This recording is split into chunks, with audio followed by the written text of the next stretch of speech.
The coronavirus, creeping onto the world scene only a few short months ago, and then exploding into our day-to-day lives. Every day we hear about the impact of corona and COVID-19 on, well, almost everyone. But how is it affecting disabled individuals? Today on Blind Abilities, we explore just how blind and visually impaired individuals have experienced and adapted to corona and COVID-19 around the world.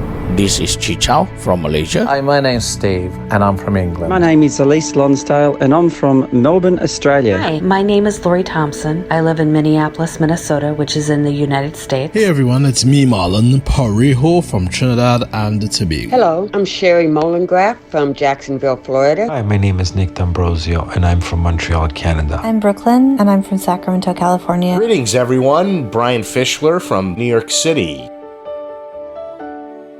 Our guest on today's episode is Nick D'Ambrosio. Nick hails from the city of Montreal in the province of Quebec in the eastern part of Canada. Nick has been an essential worker working at a drugstore in downtown Montreal since the pandemic began. And as such, he has some unique perspective on how COVID-19 is affecting not only Canadians and citizens in the city of Montreal, but blind and visually impaired individuals as well. From Ottawa now to Quebec City, as the officials in the province announced that it is now the highest number of cases in this country.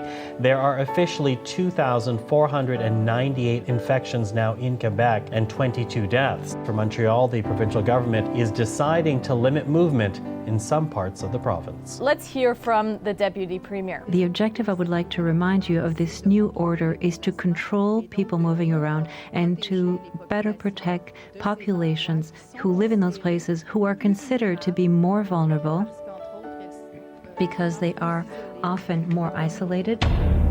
Following physical distancing guidelines can be a challenge for most of us, but those guidelines are even harder to follow for members of the visually impaired community. Nick D'Ambrosio has lost most of his eyesight, and he joins us this morning from Montreal. Nick, so glad to talk to you today. Give me a sense of what your experience has been like during the pandemic. Well, I've been working at a drugstore for a long time, and when I first started, social distancing was part of my nature because I don't see very well. But now with the pandemic, it's a lot more difficult keeping away from customers, even for my day-to-day life, going to store.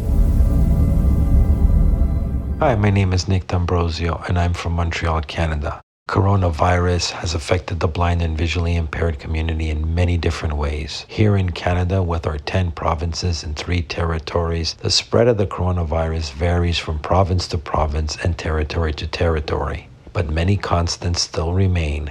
No social gatherings, social distancing is a must, no traveling amongst regions, and of course, all essential services still remain open. I work at a drugstore here in Montreal, Canada, and one of my biggest fears and concerns has been social distancing. It is very difficult for me, with my lack of vision, to stay 6 feet away from someone at all times. And this is not only my problem at work, but many of us in the visually impaired and blind community have this problem when going out for groceries and staying in line outside or even in the store itself when we're doing groceries, banking, drugstore to get the stuff we need done. Now, here in Canada, there's a program called the Virtual Vision Made Program by the CNIB. And this allows you to connect with someone to help you get the help you need to go get your groceries or your medication, whether you go with them or they get it for you.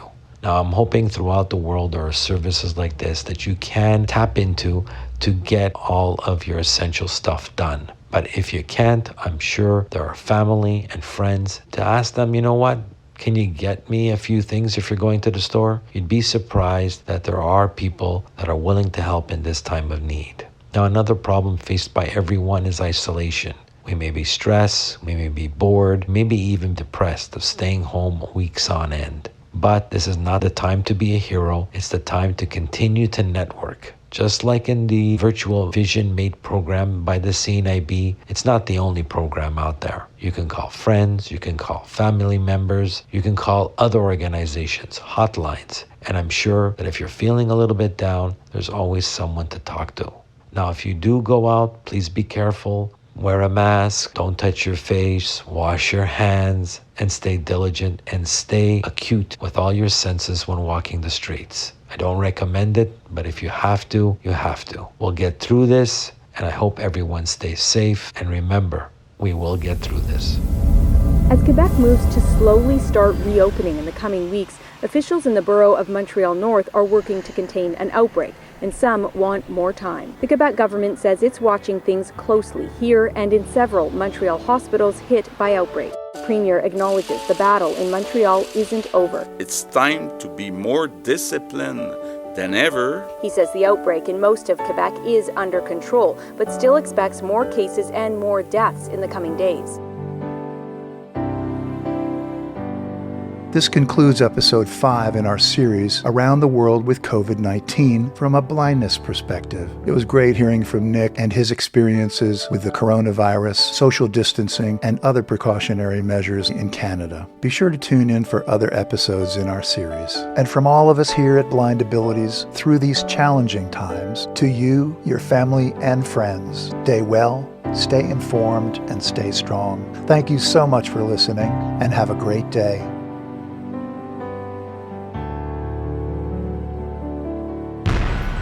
When we share what we see through each other's eyes, we can then begin to bridge the gap between the limited expectations and the reality of blind abilities. The realities of blind abilities. For more podcasts with a Blindness Perspective, check us out on the web at www.blindabilities.com, on Twitter at blindabilities. Download our app from the App Store, Blindabilities, that's 2 words, or send us an email at info@blindabilities.com. Thanks for listening.